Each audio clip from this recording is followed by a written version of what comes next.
আইবা, একদিন আইবা গো, সেই দিন আইসা বুবু ক্ষমতা পাইবা না। বুবু তুমি আসবা ঠিকই, কিন্তু কি পাবা না? ক্ষমতা পাবা না। বুবু আইবা, একদিন আইবা গো, সেই দিন আইসা বুবু ক্ষমতা পাইবা না। খোঁজ নেই বুবু কাদের কাকার, অবস্থা খারাপ দরবেশ বাবার। ঠিক না? খোঁজ নেই বুবু কাদের কাকার, অবস্থা খারাপ দরবেশ বাবার। হারুন আঙ্কেল এখন সামনেও আসে না। হায়রে নেতা কর্মী এখন জেলের ভেতর, আমি আসি ডোরের উপর। নেতা কর্মী এখন কোথায়? জেলের ভিতর না? আমি আছি ডোরের উপর, কখন আসবে বুঝি গ্রেফতারের পরোয়ানা। বুবু আইবা, বুবু আইবা গো, সেই দিন আইসা বুবু, বলেন কি? সেই দিন আইসা বুবু ক্ষমতা পাইবা না। সকলে পড়ুন, বুবু আইবা, বুবু আইবা গো, সেই দিন আইসা বুবু ক্ষমতা পাইবা না। বয়স তোমার 80 বছর, বুবু তোমার ডাকছে কবর। বয়স তোমার 80 বছর। বুবুর কয় বছর বয়স?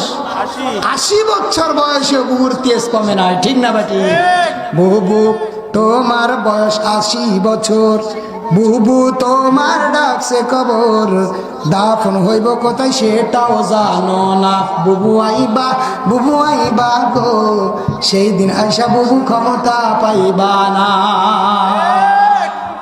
বাংলার জমিনে তুই এসে দেখ, ঢুকে দেখ, প্রবেশ করে দেখ, এক ফোঁটা ইমানের রক্ত থাকতে বাংলার জমিনের তাওহীদ জনতা তোকে জুতা পিটা না করে, দুনিয়ার থেকে বিদায় না করে খানতে হবে না। জোরে কোন ঠিক কি? প্রিয় ভাইরা আমার, দেখলে আপনারা আতঙ্ক হয়ে যাবেন। কি করেছে? তার জুলুম থেকে মায়ের কোলের ছোট্ট নিষ্পাপ সন্তানও রেহাই পায় নাই। ঠিক না বেঠি? প্রিয় হাজিরিন, তার পতনের 1 নম্বর মূল কারণ হলো অহংকার। 1 নম্বর কারণ কি? অহংকার। একটু জোরে বলেন। এই অহংকার আমাদের মধ্যে আছে না নাই? জোরে বলেন, আছে না নাই? প্রিয় হাজিরিন, অহংকার মুক্ত ঈমান করতে হবে, অহংকার মুক্ত ঈমান আনতে হবে। অহংকার যদি যার্রা যার্রা পরিমাণ কোনো মানুষের ঈমানের মধ্যে অহংকার থাকে, ওই ঈমান আল্লাহ রাব্বুল আলামিনের কাছে গ্রহণযোগ্য হয় না। জোরে কোন ঠিক কিনা? ছোট্ট একটা উদাহরণ দেব। প্রিয় হাজিরিন, অহংকার পতনের মূল কেমন এটা আমাদের একটু জাস্টিফাই করারও দরকার, জানার দরকার। আমরা সকলে জানি বিশ্বের সবচেয়ে বড় জাহাজের নাম কি? টাইটানিক জাহাজ। কি জাহাজ? টাইটানিক জাহাজ। প্রিয় ভাইরা আমার, টাইটানিক জাহাজ 1912 সাল 10 এপ্রিল 6000 যাত্রী নিয়ে, কয় হাজার যাত্রী? 6000 যাত্রী নিয়ে তারা যাত্রা শুরু করলো। ওই জাহাজের অধিনায়ক ক্যাপ্টেন ছিলেন এডওয়ার্ড জন স্মিথ। নাম কি? Edward John Smith. তার মনের মধ্যে একটু অহংকার চলে আসলো। আমার এই জাহাজের মধ্যে অত্যাধুনিক সুযোগ সুবিধা রয়েছে। কি নাই? ফুটবল খেলার জন্য মাঠ আছে, বাজার করার জন্য মহানগরী আছে, সকল সুখ শান্তির জন্য যেগুলো প্রয়োজন ওই জাহাজের মধ্যে ছিল। জোরে কোন ঠিক না ঠিক? 1912 সাল 10 এপ্রিল টাইটানিক জাহাজ সময় 6000 যাত্রী নিয়ে যাত্রা শুরু করলো। ওই ক্যাপ্টেনের মধ্যে একটু অহংকার চলে আসলো। সে সকল যাত্রীকে উদ্দেশ্য করে স্পিকারের মধ্যে বলতে শুরু করলো, ও আমার যাত্রী ভাই বোনেরা, তোমরা যেই জাহাজের মধ্যে আসো, যাত্রা আমরা শুরু করেছি। পৃথিবীতে এমন কারণ ক্ষমতা নাই যে আমার এই টাইটানিক জাহাজের চুল পরিমাণ ক্ষতি করবে। কি করবে? জোরে বলেন, কি করবে? চুল পরিমাণ ক্ষতি করবে এমন কারোর সাহস নাই, এমন কারোর শক্তি নাই। এই কথাটা আল্লাহর দরবারে আল্লাহ রাব্বুল আলামিন টাইটানিক জাহাজের অধিনায়ক ক্যাপ্টেনের কথা আল্লাহ অপছন্দ করলেন, অহংকার হিসেবে গণ্য করলেন। করার পরে কি হলো?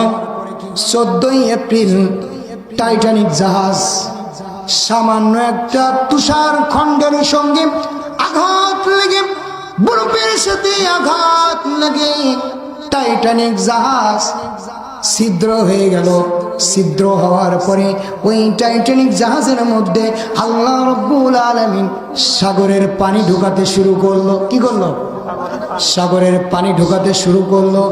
পর্যায়ক্রমে 15 এপ্রিল 1912 সাল 15 এপ্রিল ওই টাইটানিক জাহাজে যতগুলো যাত্রী ছিল 6,000 যাত্রী নিয়ে টাইটানিক জাহাজ সহ সকলের শরীর সাগরের মধ্যে সমাধি হয়ে গেল। জোরে পড়ুন আল্লাহু আকবার।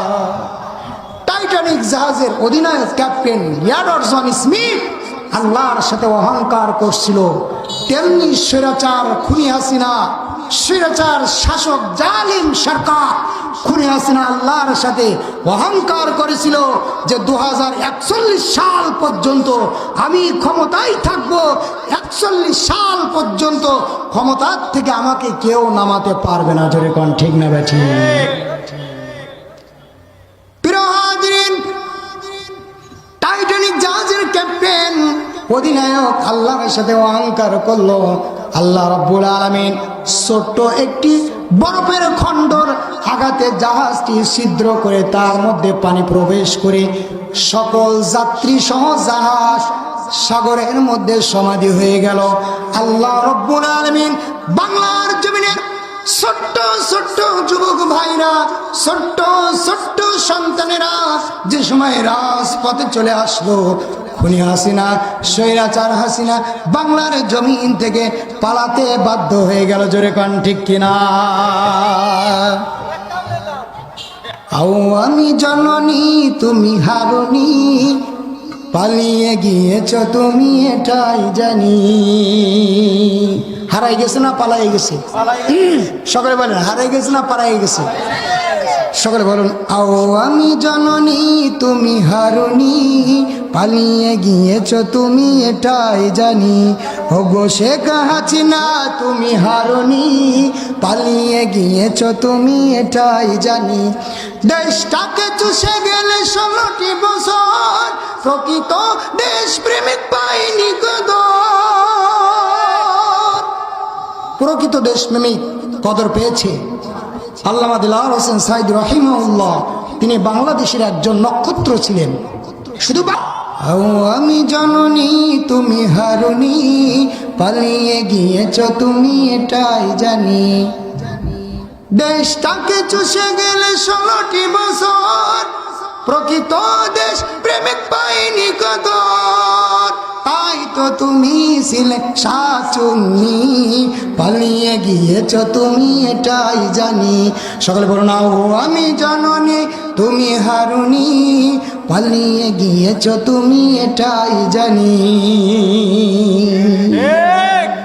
যারা স্বৈরাচার, যারা মানুষের উপরে জুলুম করবে, অহংকার করবে, আল্লাহ রাব্বুল আলামিন এমন ভাবে দেশ ছাড়তে বাধ্য করবে, নিজের পরনের কাপড় নেওয়ারও সময় পেয়েছিল। বলছে আমি একটু জাতির উদ্দেশ্যে বক্তব্য দিতে চাই। প্রশাসনের যারা দায়িত্বে ছিল তারা বলল ম্যাডাম সেই সুযোগ নাই, আপনাকে পাততলায় ফিসে কিন্তু একবারে আপনার ব্যাংজরাম রাস্তায় গাড়ির চাকার তলে পড়লে পিঠা মতন হয়ে যায়, বাংলার জনগণ কিন্তু আপনার পিঠার মতন তৈরি করে দেবে। জোরে কোন ঠিক না বেঠি? তাহলে আমরা বুঝলাম খুনি হাসিনা, স্বৈরাচার হাসিনা এর পতনের 1 নাম্বার কারণ কি? অহংকার। প্রিয় হাজরিন, রাসূলুল্লাহ সাল্লাল্লাহু আলাইহি সাল্লাম বলছেন যদি কোনো আমার উম্মত আল্লাহর বান্দা কারোর সাথে অহংকার করে, দাম্ভিকতা দেখায়। আল্লাহ রাব্বুল আলামিন ওই অহংকারকারীকে পছন্দ করেন না। শুধু তাই নয়, রাসূলুল্লাহ সাল্লাল্লাহু আলাইহি ওয়াসাল্লাম বলছেন, দুনিয়ায় যে ব্যক্তি অহংকার করবে ওই ব্যক্তি আল্লাহর চাদর ধরে টানাটানি করবে। জোরে পড়া যাবে কি নাউজুবিল্লাহ। তাহলে যারা অহংকার করবে আল্লাহর চাদর ধরে কি করবে? টানাটানি করবে। এখন যদি আপনারা আমার এই কোটি ধরে টানাটানি করবেন, আমি খুশি হব না বেজার হব?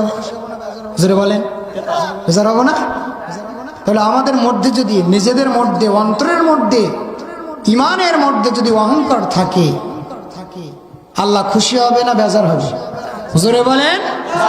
যাদের মধ্যে অহংকার আছে, অহংকার দূর করি, তওবা করে ফিরে আসি।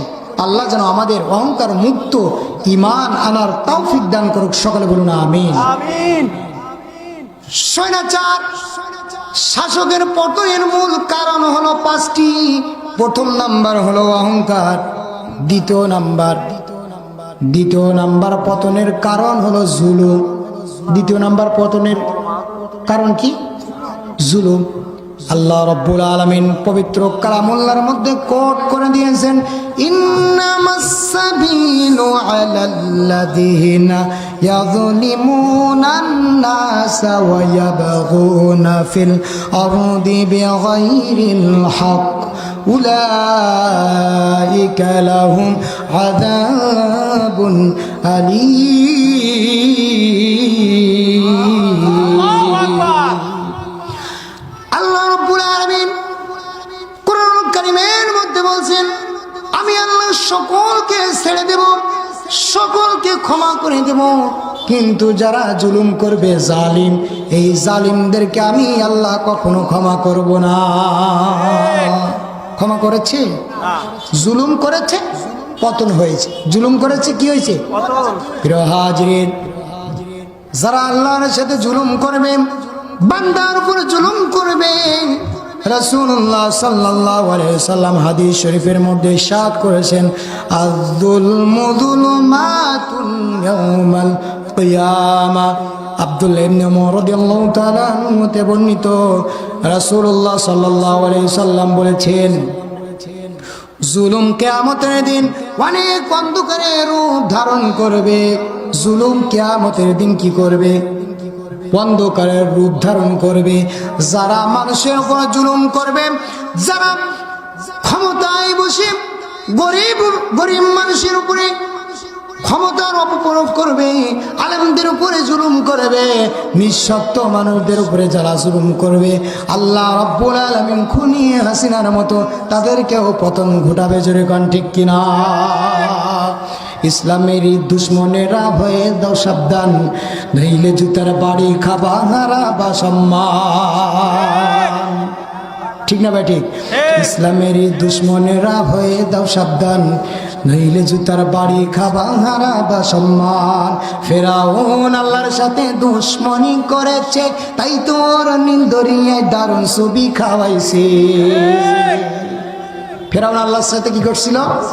দুশ্মনী করছিল, গাদ্দারি করছিল। আল্লাহ কি করছিল? নীল দরিয়ায় এমন ভাবে চূর্ণি দিয়েছিল। মুসা নবীকে বলল, মুসা তোমার আল্লাহকে একটু বলো, তোমার আল্লাহর উপর আমি ঈমান আনতে চাই। ঠিক না ভাই? ঠিক। ইসলামের দুশ্মনেরা হয়ে দাও সাবধান, নইলে জুতার বাড়ি খাবা হারাবা সম্মান। ফেরাউন আল্লাহর সাথে দুশ্মনী করেছে, তাই তো ওই নীল দুনিয়ায় দারুণ ছবি খেয়েছে। ঢেউয়ের গতি যতই হয় ততই পানির তলে যায়, ঢেউয়ের গতি যতই হয় ততই পানির তলে যায়। আবার ওই নীল দরিয়ার পানি খেয়ে ফেরাউন মরেছে। ইসলামের দুশ্মনেরা হয়ে দাও সাবধান, নইলে জুতার বাড়ি খাবা হারাবা সম্মান। ঠিক কিনা? নমরুদ আল্লাহর সাথে দুশ্মনী করেছে, তাই তো ওর নাকের ভিতর ন্যাংরা মশা ঢুকেছে। নমরুদ আল্লাহর সাথে কি করছিল? জুলুম করছিল না? নমরুদ আল্লাহর সাথে দুশ্মনী করেছে, তাই তোর নাকের মধ্যে ন্যাংরা মশা ঢুকেছে। মশা যত কামড় দেয় জুতার বাড়ি প্রয়োজন হয়, মশা যত কামড় দেয় জুতার বাড়ি প্রয়োজন হয়। আবার এই জুতার বাড়ি খেয়ে খেয়ে নমরুদ মরেছে। ইসলামেরই দুশ্মনেরা হয়ে দাও সাবধান, নইলে জুতার বাড়ি খাবা হারাবা সম্মান। যারা কোরআনের মাহফিলে 144 দ্বারা জারি করে তাদের মুখে জুতার বাড়ি মেরে বাংলার জমিন থেকে উৎখাত করে দেবো। যেরকম ঠিক না প্রিয় ভাইরা আমার, ইসলাম নিয়ে যারা টানা হেঁচড়া করবে তাদেরকে ইমানের রক্ত যদি আমাদের গায়ে এক ফোঁটা থাকে, যতক্ষণ পর্যন্ত ইমানের রক্ত থাকবে ততক্ষণ পর্যন্ত বাংলার জমিনে কোনো জালেম, কোনো স্বৈরাচার শাসক ইসলামের বিরোধিতা করবে, কোরআনের বিরোধিতা করবে, ইমানদার মানুষের বিরোধিতা করবে, আমরা কখনো সহ্য করব? ফেরাউনের মতন ওইরা নীল দরিয়ায় সুবি সুবি মারবো, ঠিক না ব্যাঠি? প্রিয় হাজিরিন, আল্লাহ রাব্বুল আলামিন জুলুমকারীকে কি করবে না, ছাড় দেবে না। আল্লাহ রাব্বুল আলামিন কালামুল্লাহর মধ্যে কোট করে দিয়েছেন, ইন্নামাস সাবিলু আলাল্লাযীনা ইয়াযলিমুনান নাস ওয়া ইয়াবগুনা ফিল আরদি বিগাইরিল হক উলাইকা লাহুম আযাবুন আলীম। বাড়ি গিয়ে আল্লাহু আকবার বলেন, একটু আল্লাহু আকবার বলেন। আল্লাহু আকবার। প্রিয় ভাইরা আমার, আল্লাহ রাব্বুল আলামিন বলছেন কেবল তাদের বিরুদ্ধে এই ব্যবস্থা গ্রহণ করা হবে যারা মানুষের উপর জুলুম করে, অর্থাৎ যারা মানুষের উপরে জুলুম করবে আল্লাহ রাব্বুল আলামিন এই ব্যক্তিদেরকে কঠিন ব্যবস্থা করবে। কঠিন কি করবে? ব্যবস্থা করবে। যারা মানুষের উপরে জুলুম করবে দেখবেন আল্লাহ রাব্বুল আলামিন এদেরকে দুনিয়ার থেকে শাস্তি দিয়ে তাই কবরে ডাক দেয়, ঠিক না? যারা মানুষের উপরে জুলুম করেছে তাদেরকে আল্লাহ রাব্বুল আলামিন কাফের বেঈমানের হাতে হত্যা করেছে। যারা মানুষের উপরে জুলুম করেছে আল্লাহ রাব্বুল আলামিন তাদেরকে জন্মস্থান ছাড়তে বাধ্য করেছে। জুলুম করেছে যারা নিজের জন্মস্থান ছেড়ে যেখানের প্রোডাক্ট সেখানে যেতে বাধ্য হয়েছে, যেখানে কি প্রোডাক্ট জন্ম যেখান থেকে সেখানেই চলে গিয়েছে, ঠিক না ঠিক? প্রিয় ভাইরা আমার, 2 নাম্বার কারণ বলতেছিলাম, যারা স্বৈরাচার শাসক হবে, স্বৈরাচার খুনি সরকার হবে, আল্লাহ রাব্বুল আলামিন তাদের কি করবে? তাদেরকে আল্লাহ রাব্বুল আলামিন ছাড় দেবে, কিন্তু ছেড়ে দেবে না। ছাড় দেবে কিন্তু কি ছেড়ে দেবে না। যে কাজ করেছেন যতদিন আল্লাহ রাব্বুল আলামিন তার হায়াত দেবে, হায়াত দেওয়া পর্যন্ত সব জ্ঞানে কখনো সে দেশে আসার ক্ষমতা পাবে না। জোরে কোন ঠিক কিনা? প্রিয় হাজিরিন, আল্লাহ রাব্বুল আলামিন পবিত্র কালামুল্লাহর মধ্যে বলছেন, কুলিল্লাহুম্মা মালিকাল মুলকি তুতিল মুলকা মান তাশাউ ওয়া তানজিউল মুলকা মিম্মান তাশাউ। এই আয়াতের মধ্যে আল্লাহ রাব্বুল আলামিন বলছেন, আমি যাকে চাই তাকে ক্ষমতা দেই, যাকে চাই তাকে কি করি?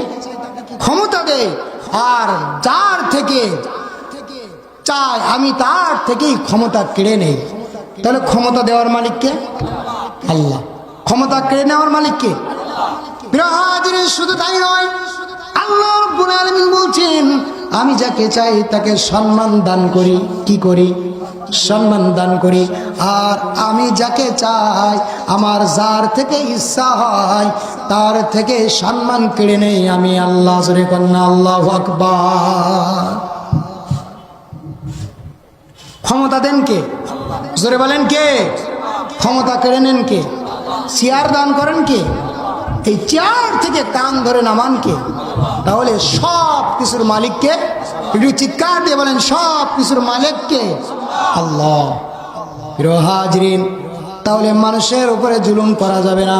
আজ আল্লাহ আমাকে পাওয়ার দিয়েছে, এই পাওয়ার আমি অপব্যবহার করব না। আল্লাহ আজ আমাকে সম্পদ দিয়েছে, এই সম্পদ দেওয়ার কারণে অন্যের উপর আমি জুলুম করব না। করব কি? জোরে বলেন, করব? জুলুম করা যাবে? আপনার চেয়ে আর একজনের শক্তি বেশি, তার চেয়ে আর একজনের শক্তি বেশি। আল্লাহ রাব্বুল আলামিন বাপের উপরে বাপ সৃষ্টি করেছে, ঠিক না ঠিক?